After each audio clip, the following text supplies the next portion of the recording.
Bom dia, meus amores! E hoje nós vamos falar sobre o quê? Que a tia já fez a introdução do capítulo. Do que foi mesmo que nós falamos? Sobre a nova ordem mundial. A tia fez uma palhinha da introdução do nosso capítulo e hoje eu vou continuar falando sobre a nova ordem mundial. Nós vamos falar sobre o mundo no começo do século 21. Então, meus amores, vocês fiquem atentos, porque a tia vai falar sobre o nosso conteúdo. Nós vamos ver também o que é uma ordem mundial. O que é uma ordem mundial? O que é que ela significa? Ela significa o quê? Um equilíbrio. Um equilíbrio de quê? De forças entre países no plano internacional. Isto é, a forma pela qual as diversas nações do planeta se relacionam e exercem o seu poder político, econômico e militar. Então, ela significa o quê? Um equilíbrio entre os países. Referente a que tipo de forças? De poder econômico, político e militar.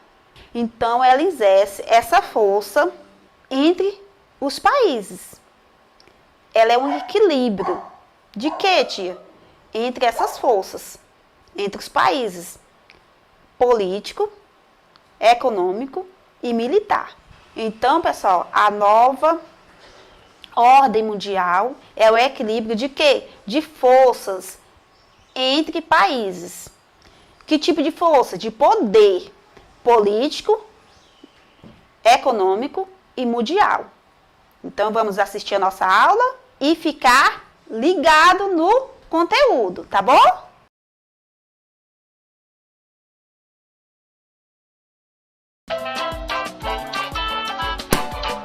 Durante a Guerra Fria, existiam duas nações principais que dominavam e polarizavam as relações de poder no globo: os Estados Unidos e a União Soviética. Essa nova ordem mundial era marcada pelas corridas armamentista e espacial e pelas disputas geopolíticas no que se refere ao grau de influência de cada uma num plano internacional. Essa era a ordem bipolar. A partir do final da década de 1980 e início dos anos 1990, mais especificamente após a queda do Muro de Berlim e o fim da União Soviética, o mundo passou a conhecer apenas uma grande potência econômica e principalmente militar: os Estados Unidos da América. O mundo bipolar então ficou na história. Com somente os Estados Unidos mandando no mundo todo, a nova ordem mundial passava a ser unipolar. Só que tem um porém aqui. Com o passar dos anos, a nova ordem mundial deixa de lado o poder militar e passa a ser guiada pelo poder econômico. Claro que a parte militar continuava importante, mas tornava potência aqueles países que tivessem um bom jogo de cintura político e uma boa economia. Dessa maneira, então, com o crescimento econômico de países como Alemanha, Japão, China e outros em menor escala, além do próprio poder econômico dos Estados Unidos, a nova ordem mundial passa a ser de fato multipolar. Outra mudança que rolou pela nova ordem mundial foi a necessidade de reclassificação da hierarquia entre os países. Na ordem bipolar, os países eram classificados em primeiro, segundo e terceiro mundo. Os países ocidentais eram chamados de primeiro mundo, de orientação capitalista. Na parte oriental, os países de segundo mundo, de orientação socialista. E mais ao sul do planeta, um vasto grupo de países não alinhados formavam o que a gente chama de terceiro mundo. Com o fim do segundo mundo, passamos a dividir o mundo em países do norte, países ricos ou desenvolvidos, e os países do sul, pobres ou subdesenvolvidos. É importante lembrar que a divisão entre norte e sul não corresponde à divisão que conhecemos como hemisfério norte e hemisfério sul. Os critérios para a divisão do mundo na nova ordem mundial são econômicos. Alguns países que fazem parte do hemisfério sul, como Austrália, Nova Zelândia, por exemplo, são classificados como do norte, enquanto que países do hemisfério norte, como México, China e Índia, são classificados como do sul. É bizarro isso? Mas é assim que passou a funcionar. A nova ordem mundial passou então a ser capitaneada pelos três principais polos de poder do mundo, ou seja, as principais economias capitalistas: Estados Unidos, a Alemanha e o Japão. Atualmente, a China, segundo a maior economia mundial, amplia sua influência na Ásia e em outras regiões do mundo também. Uma característica importante da nova ordem mundial é a globalização. A globalização é um dos termos mais frequentemente empregados para descrever a atual conjuntura da nova ordem mundial. Na prática, ela é vista como uma integração entre as diferentes localidades do planeta e a maior aproximação dos países, proporcionada aí pelos sistemas de comunicação e de transporte. O processo de globalização da economia está relacionado à forma com que os países interagem e aproximam pessoas, ou seja, como interligam o mundo, levando aí em consideração aspectos econômicos, sociais, políticos, gerando com isso a fase da expansão capitalista, onde é possível realizar transações financeiras, expandir seu negócio, até então restrito ao seu mercado de atuação, para mercados distantes e emergentes, pois a comunicação no mundo globalizado permite tal expansão. Trocando em miúdos, a globalização da economia é o processo através do qual se expande o mercado e onde as fronteiras nacionais parecem mesmo desaparecer nesse movimento de expansão. Trata-se da continuação do processo da internacionalização do capital, que iniciou com o processo de expansão do comércio de mercadorias e serviços, passou pela expansão dos empréstimos e financiamentos e em seguida acabou generalizando o deslocamento do capital industrial através aí do desenvolvimento das chamadas multinacionais.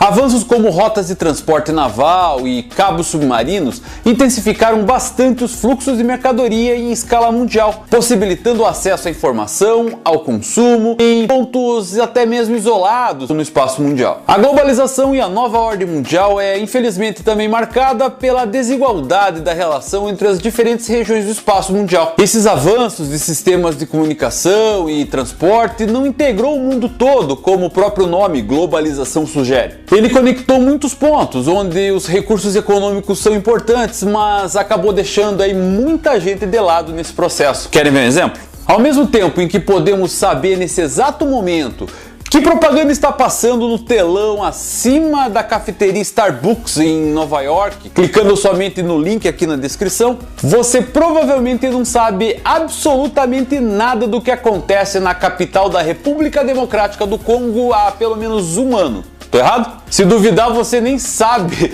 qual é a capital da República Democrática do Congo, tô certo? Portanto, a globalização econômica ela não é igualitária. Apesar de contatos entre os internautas ocorrerem aí em tempo real e em qualquer lugar do mundo, há locais privilegiados que representam aí os nós dos fluxos internacionais, como por exemplo as cidades globais. Tóquio, Nova York, Londres, Paris, México, São Paulo, Frankfurt, Hong Kong e Xangai, onde concentram as atividades de serviço e tecnologia. A inovação tecnológica, por exemplo, está restrita aos países ricos, enquanto os países pobres não têm condições de criar sua própria tecnologia dependendo dos donos. É a hegemonia dos países ricos, com o uso do capital e da tecnologia sobre os países pobres. São vários exemplos da globalização perversa. As diferenças locais entre as cidades e países não aprofundadas, mesmo com a ideia de diminuir a distância, são construídos muros e fronteiras, como por exemplo no México. Há também o aumento da xenofobia. O mercado é controlado por poucas empresas, por decorrência da formação de oligopólios. Poucas empresas controlando aí o mercado e também cartéis, que é a união de empresas para controlar o preço de suas mercadorias e entre outros lugares também. Legislações trabalhistas flexibilizadas, aumentando a exploração e a precarização dos trabalhadores. Embora a produção de alimentos tenha aumentado mundialmente, ainda persiste a fome em determinados países. Há também o aumento do desemprego e o aumento da taxa de violência, principalmente em países desenvolvidos. Sim, a nova ordem mundial conecta os povos com a globalização, gera novos mercados e também, infelizmente, cria conflitos econômicos e sociais. Mas, felizmente, há também quem vê a globalização com novas possibilidades, ou seja, como o mundo deveria ser. O geógrafo Milton Santos era uma dessas pessoas que lutava por um mundo mais integrado e humano. Em seu livro Por uma Outra Globalização, ele disse que podemos pensar na construção de um outro mundo, mediante uma globalização mais humana. Ou seja, os avanços técnicos podem e devem estar a serviço de uma sociedade democrática, no sentido de que todos deveriam igualmente aproveitar os seus benefícios. Por isso, existem ao redor do mundo diversos movimentos sociais, chamados de altermundialistas, que lutam por uma globalização alternativa, que seja mais humana, onde o mundo cada vez mais conectado e próximo pode realmente ser mais progressista e preocupado com os nossos semelhantes. Enfim, uma paz e prosperidade cada vez mais global. E aí, você gostou dessa aula?